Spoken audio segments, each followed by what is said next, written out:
Hello, and welcome to the Brown Bag Business Chat. Today we're going to be talking to you guys about audience, what it is, why you need it, how to find it, and how to write for them. Every business needs an audience. Every business has an audience. The question is, how do you figure out who they are? How do you figure out and define all your different audiences? And then what do you do with that information once you have it? So we have here Randy Skinner, Hello. our resident business development expert, and our CEO, Heather Steele. Hello. And we're going to talk to you today about why it matters at all, how to write for your audience, and then how to figure out who they are. So we're going to start with Randy, who's going to talk a little bit about why this matters. Yeah, so identifying your target audience, we all know we need to do it. And oftentimes we see that businesses just don't really get around to it. And we're here to put an end to the madness. Wow. You're probably asking yourself at this point, why does it matter? Here's why. First impressions count. Your website, it's your first impression online, and a lot of times it's the only chance that you have to connect with your potential customer. So it's your one shot, your frontline man, and you just want to ensure that you're speaking the language of your target audience and that you don't miss that opportunity because they just don't feel like you get them. So first impressions, that is the number one reason that it matters. Would you guys have anything to add to the first impressions count? No, I think Yeah. you got it quick. Thank Very proud of you. you.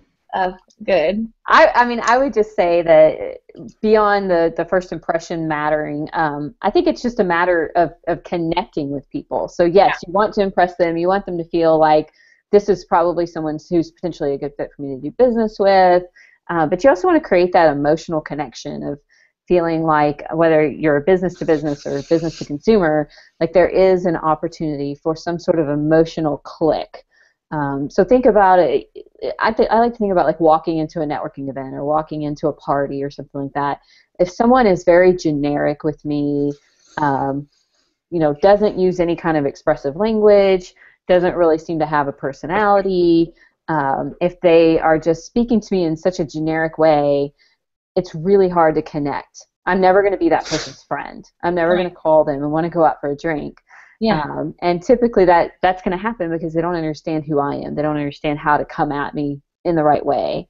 So I think that people can think about it like if you're picturing one person who your message is defined for, so one ideal client to either sell to or make a connection with, whether it's through your website, your social media, just how you're presenting your brand, it's going to help you create that instant connection where they want to get to know more, kind of become your friend. And I think this really matters when it comes to, it depends on your business, but when you're selling specific types of products, you're going to probably have some niche audiences and you don't want to forget about them. I mean, if I've got a swimwear store, but I've also got, for instance, a scuba section, I need to make sure that I'm targeting something specifically to my scuba diving customers. And if I forget about them because I haven't defined my audience at all, well, then I lose out on selling those products. Yeah, I mean, I think y'all, the next point, y'all are spot on, the right message. I mean, I think that's another total reason why it matters. And who you're talking to is key. So, we want to create a message on your website that captures your audience's attention and speaks to their unique needs. And, I don't want to connect with my customers, said no one ever. I mean, we all want to connect. So no matter how you look at it, website, thank you, yes, thank you. Stay tuned, there's more jokes coming. So your website's selling something. If you're selling a service, a product, your personal brand, you're selling something. And so here's a sales tip. Stop selling features and benefits. People don't buy on that. They buy based upon emotions. And Heather, you got it. Like you said, connecting is key. So every group has different problems, wants, needs, and it's your job to identify with your customer on the level that they're at. And so in order to have the right message and to connect with your audience, you got to know who they are. So, students, they're going to be a little bit different than, say, stay-at-home parents or sumo wrestlers. I mean, or pirates. Or pirates. They all have different goals. They all have different challenges. And so it's really important that we have the right message so we can meet our clients where they are. Another example is baby boomers versus millennials. So baby boomers, they want customer service, they want quality content, versus your millennial, we're wanting more of engagement. We want a brand that's relevant, and we want a brand that focuses on social groups and causes. So identifying our target audience is key to having the right message. I do want to point out, though, I think it's easy to get caught up in stereotypes when doing this, and so if you have any data whatsoever that you can use to figure out who your audience is, you should always use that, because it's very easy to say, okay, here's my audience, and come up with something that's so stereotypical that it doesn't really apply to real people. Yeah, I think the easiest way to solve that problem is to think about who was a customer or a client who you had the best experience with. You loved working with them. It wasn't a difficult process for you, or at least not more difficult than it should be. Maybe they pushed you a little bit, but in a good way, and you just clicked. And also it was profitable. So whoever fits into that, kind of circle of circumstances, that would be your ideal person. If you're just getting started, it might be harder to envision who that would be. But if you've already done some business, or even if you just started to meet people and generate leads, you can probably identify some real people. And we're going to talk in a minute here about how to take that person and really use the information about them to your advantage. But having real people to picture or even interview when you're setting up your ideal audiences is totally key to avoid those stereotypes, to avoid making assumptions, and like Adam said, use data to really determine who those are. Look back into your invoicing system, look at the hours spent, go back through those emails and really make sure that you're remembering that experience in the actual way that it went down, and then if they fit all those criteria, then they're your ideal audience. Yeah, I mean, I think that you make a really good point, Heather, and my last item under why it matters is that it saves you time. So we all know that time is money, and when your time is wasted, you're losing your most valuable asset. And so here's a sure-proof plan that will allow you to save maybe 20, 30, I don't know, maybe even 50% of your time. Here it is. Are you ready? Identify your target audience. It saves you time. You get to identify who you really want to work with, and like you said, Heather, who's the best client you've ever worked with. You get to create a persona around that person, and you're not the right fit for everyone. Here's a great tip for you. Your target audience is not everyone. So during this process, you get to identify who your best client is so that you don't waste your time on those that aren't. So I think that kind of covers why it matters, and I will turn it over to you, Adam, or no, Heather, it's you. Yeah. Okay. Telling us how to make that happen. How do we make it happen? Yeah, and I just want to add one more point to what you just said. You mentioned that your ideal audience is not everyone, which is so true. There's no better way to be completely generic and bland and not appeal to anyone than to think that you have to appeal to everyone. Yeah. That's a huge mistake.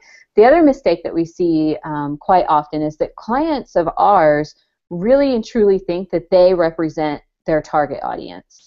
They think that they know what people want from them. They think that they know what people want out of their products, their services, how they want to, receive communications.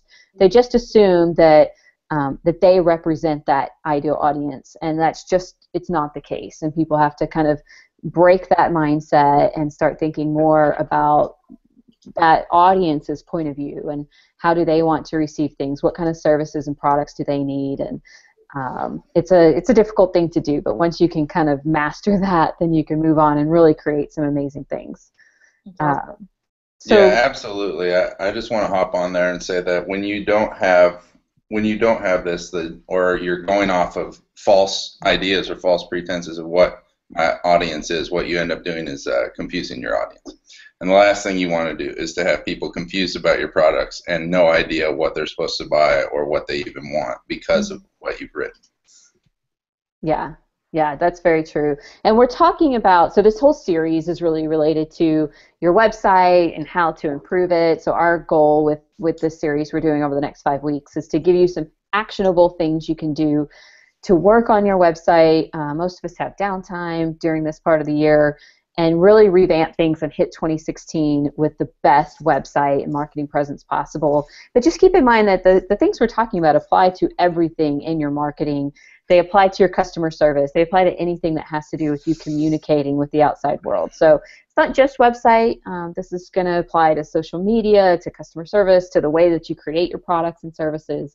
It's really key to everything about your business. Just any marketing materials, really. Even print materials, this stuff, I think, all applies. Yeah, definitely. Anything that helps present you to the outside world. So one thing that we like to do with our clients is help them create these customer personas. So we talked about why it's so important to have this ideal audience, and we'll exchange audience, customer, client. Those really all kind of mean the same thing. It's just that target that you want to attract yourself to. So we have created kind of a worksheet that we use to help people define who this target audience is and then understand how to communicate with them better. So we're going to share that with you here in a minute. I just want to first kind of set up a scenario. So let's pretend that we are going through this process with a client who owns a very reputable cat grooming salon. Or is, in fact, an actual cat. Well, your choice. You choose. Yes. No, I think we're going to be pretty specific here. That they are not a cat. They own this cat grooming salon. So obviously very niche market. Not everybody has a cat that needs to or is willing to be groomed. And so they're probably going to have a hard time growing that business unless they can really appeal to that very small target audience that they're going to have. So the first thing that we would do with them is help them define who are these people that are going to pay you to bathe and brush and groom their cat. So I'm going to share my screen here. So we would start with this audience persona. Are you guys seeing the right page? Yeah. Yes. Okay. So we would start with this persona template, and it's really just going to walk through a series of questions, which we'll talk about. And Adam, if you'll make sure that we link this template just below the video so that people can download this if they would like to. So the first thing we're going to do is really try to visualize who is this ideal customer. Like I said, if there's an actual client or customer that you can picture in your head while you're going through this process, that's going to make it even more effective. But basically, you're going to want to think about, who are they? So give them a name, give them a title, a company, if that's applicable to you, and really start to think about them from both a demographic point of view. So I'm not going to go through every step of this, but you'll see here that if it's a company, then you're going to want to think about what that company does. What kind of role inside of the company does the person have? What's their annual revenue? Kind of start to build out a profile of these are the ideal companies I want to work with. If you're working with consumers, and really this section can apply to everyone, you're going to want to narrow down what kind of annual income do they have. Are they married or single? How old are they? What is their gender? What are some of their personality traits? So are they very serious people, or are they fun and laid back and they like to have a good time? Really think about what are some good strong adjectives that describe these people so you have a very clear picture in your head of who they are. What are they interested in? What kind of things do they like to do for their hobbies? What do they do outside of work? Maybe that scuba shop, obviously, scuba is going to be an important hobby for them. The cat groomer, maybe these people like to go to cat shows, or maybe they have some other common hobbies and activities that they're really interested in. Knowing these things are going to help you communicate. They're going to help you be in the right place to actually market and get your message to people. And it's also just going to help you to visualize the right people as you're creating content, as you're putting your messages together to really understand exactly who they are.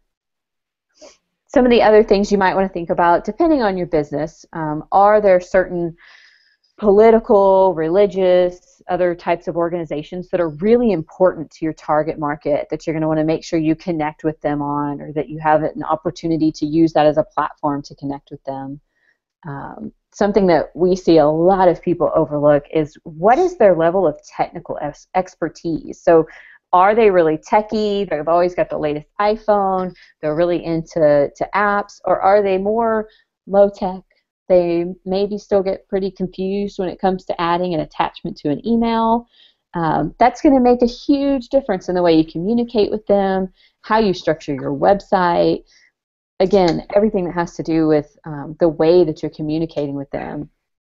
Yeah, I think this is really important when it comes to the website. So when we're talking just about digital communications, I think we can often forget that some people are not web savvy. They're not used to using websites, and just because you know where your customers are supposed to go doesn't mean they're going to be able to figure it out. And thinking about, if my audience is really tech savvy, I might not have to think as much about the usability of my website as I would if they are not tech savvy. Right. And I wouldn't say usability, but yeah, I think I'm following your lead there with, you might not be as concerned about making things incredibly obvious to them like you would be if your audience is probably not very familiar with websites. And, a great example is we often hear people talk about how they really want to create an app. It's something that people ask me about almost on a daily basis. How do you create an app? How do I advertise my app? How do I get started with this? When really you need to back up and think, okay, is your audience even going to care? Are they the type that wants to have an app for everything? Do they fall kind of into that middle area between not comfortable with installing stuff on their phone regularly, and the other end of the spectrum where they want to keep their phone fast, and so they don't want a bunch of apps on there cluttering up their RAM and using up their memory? And are they actually going to be engaged with that, and someone that's going to use an app on a regular basis? That's going to be a very specific type of person, and people don't even typically think about that before they start to go down that road of, okay, well, I could do this, but is it even right for my audience? Yeah, there are quite a few people who would never open an app, period. And so we have to remember that. Yeah, or even install it. I mean, it'd be sad to spend all that money building it and then not even have anybody that wants to put the thing on their phone. I think you'll bring up a really good point that whether it's an app or another marketing initiative, not identifying your target audience, you are at potential and at risk of wasting your marketing dollars. Yeah, definitely huge risk.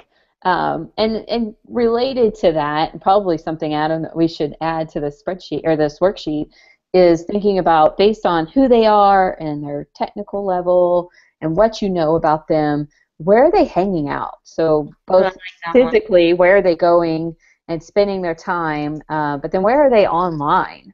Are they spending their time on Facebook? Are they on Twitter? Are they on Snapchat? Are they, getting into Blab and Periscope and some of the new social media platforms? Where are they going and spending their time so that you can meet them there? Because you may be really comfortable with Facebook, and that's great. But if your audience isn't there, then you're just wasting your time. There's no reason for you to promote your business there. Mm-hmm.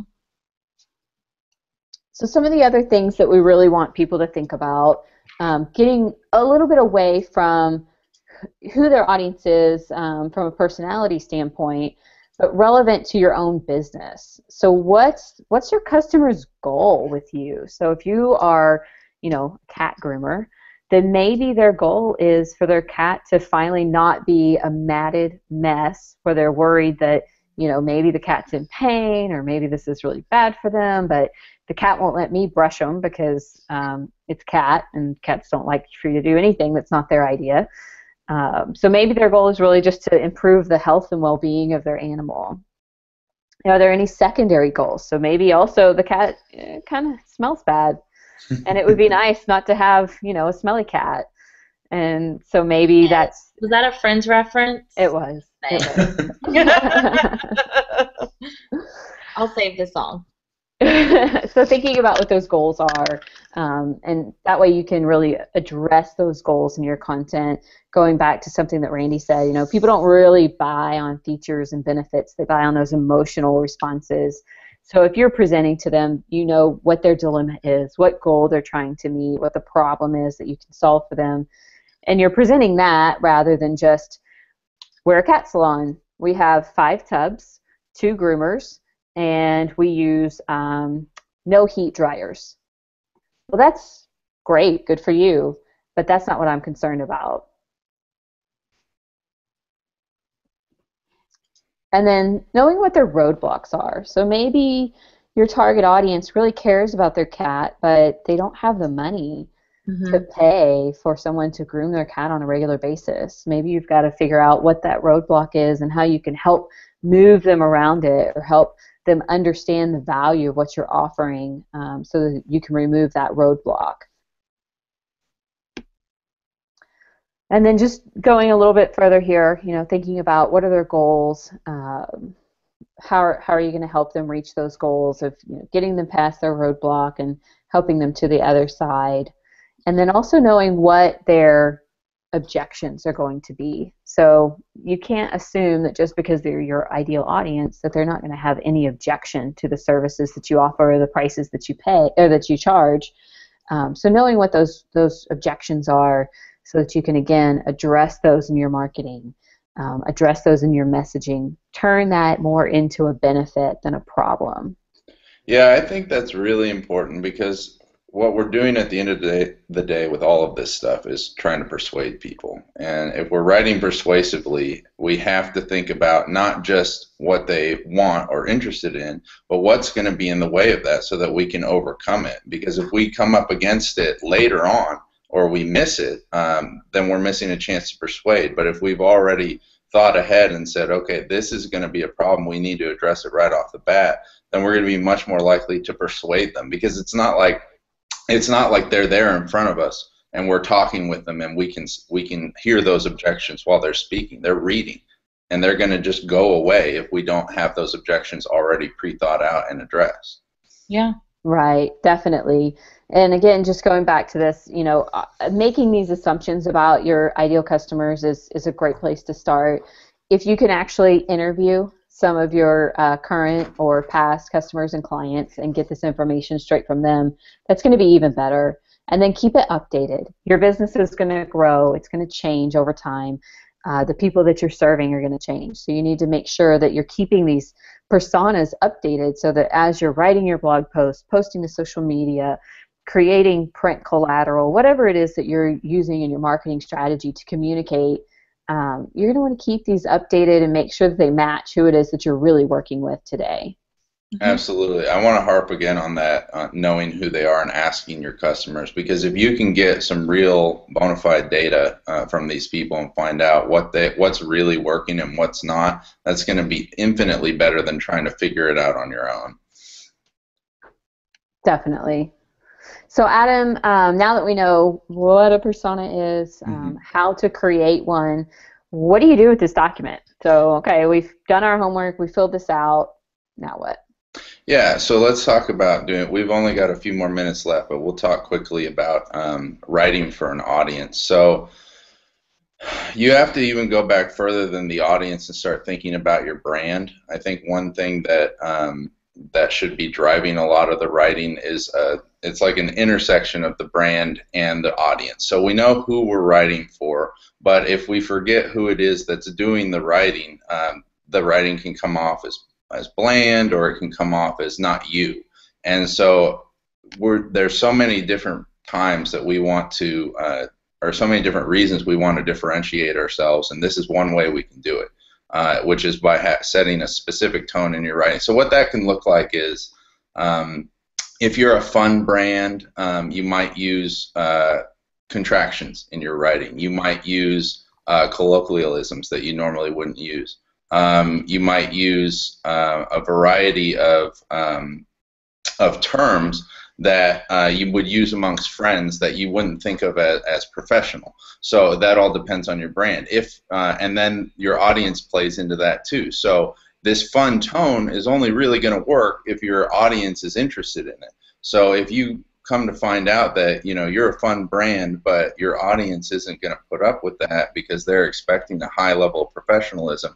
Or maybe there's a niche audience that expects professionalism and a wider audience can be a little more fun. And that's going to drive how you write different pages. So you might have a specific section on your website just for that niche audience that you're going to try to drive them towards. And there you're going to write a little more professionally. You're going to avoid those contractions. You're going to avoid colloquialisms.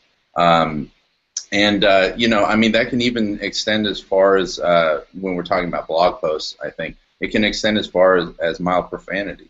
That might be acceptable to some audiences, and it'd be absolutely unacceptable to other audiences. But if it doesn't go along with your brand, then it doesn't matter. So you kind of have to look at both sides of this.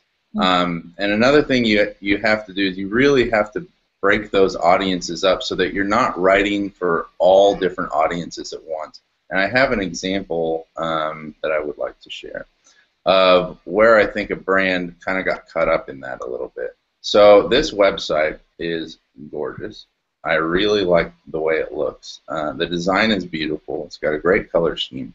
But when I started to read through it, I got confused.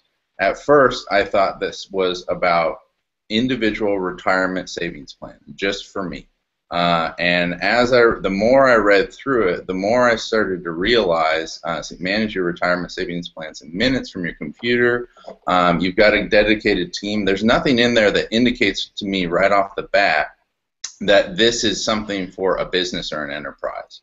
It makes me, you know, we've helped more than 30,000 savers like you contribute, blah, blah, blah, to retirement. And it makes me think right away this is for an individual. But the more I get into it, the more I start to realize that, oh, this is targeting enterprises. And then I click over here and I see that, oh, okay, owner only retirement savings. You know, this is definitely targeting someone who owns a business. And I think there may be, they may also be targeting individuals here, but it's individual business owners. And so I think what they did is they got a little caught up in, here I'll stop scrolling and making everyone throw up. I think they got a little bit caught up in making sure to get the benefits across, and they might have forgotten a little bit that, hey, we might need to explain specifically that this is for who this audience is. Like, make sure we say right from the get-go, here's who this is for, so that an individual doesn't get confused. Mm-hmm.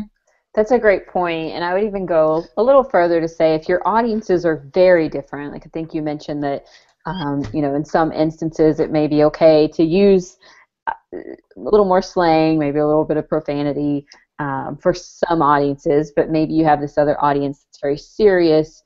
It may even be better to have completely different entry points for the website or completely different websites for those people.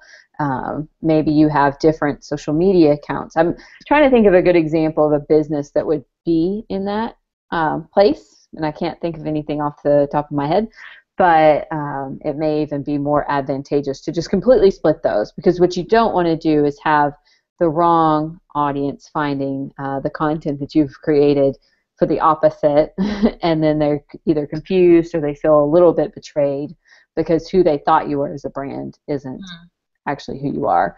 And it may even come down to a decision of, yes, right now we have both of these types of people that we work with, but we're going to make a decision because of our brand that these are the people we want to target. And these are the people we feel comfortable working with, and these are the people who get us and the way that we are, and start to weed out some of the others so that you can really define that brand, be yourself, which is going to make you much more successful in the long run, and then sort of abandon the other side of the personalities. Yeah, at the end of the day, I think you don't want to have to deal regularly with people who are confused or who are not who you want to work with. And if by doing this you can define that and say, okay, this is who we're going after, so that I don't have to daily deal with people that I don't want to deal with and that aren't useful for my business to deal with in the first place. Right, and that's one of the advantages we have as small businesses, right? We can be agile, we can change, we can make those decisions. That's not going to be as easy for, you know, a big enterprise level business, but I know when Randy joined us, one of the first things that we talked about was the fact that we don't take on projects with people that we think are not going to be fun to work with. Yeah. And that's something that we can do because we're a small business and we can be agile and we can go out and get the next one and not have to beat ourselves up and make ourselves miserable working with people who really aren't a great fit for us anyway. So you guys, we're out of time, but if there was one thing that we wanted people to get out of our 30 minutes, what would it be? Heather, I'll let you go first. Oh, put me on the spot. The one thing that I would want people to get out of this is definitely that it's worth the time and the effort to sit down and think about this. It's going to make a huge difference in the way that you present yourself to people. It's going to make a big difference in the way that people perceive you. And so it's an exercise that should be taken seriously and given the amount of time that it deserves. And yeah, that would be my one piece of advice. I would say that it just know that this applies to everything. It's not just for the brochure you're making. It's not just for the website. It's for everything. Every piece of writing, every piece of marketing materials you're making, this applies to all of it. And when you get this down, it's going to make your life easier in a lot of different ways, and it's going to make you more effective. Yeah, and I would add too, just not just the writing or marketing, but the way that people interact with your customers from your company, the way that you're presenting yourself in all aspects, whether it's somebody walking through that door or if you happen to meet somebody while you're at the park with your kids and you give them your business card, you're presenting yourself in the same way across all of those mediums. Yeah, I would say both of those, and then my thing is that either you spend the time now or it's going to cost you time later. So eventually you're going to have to spend some time on your audience, so you might as well do it up front and not miss out on those opportunities. So, all right, that's a wrap. Thanks for joining us, guys. Next week we'll be back talking about branding. So we've figured out who your audience is. Now we're going to really focus in on how do you connect with them from a brand standpoint. We'll go through a similar exercise of looking at who you are or who you want to be and how you want people to perceive you. So catch us next Thursday at 2 o'clock Central on the Brown Bag Business Chat. Bye.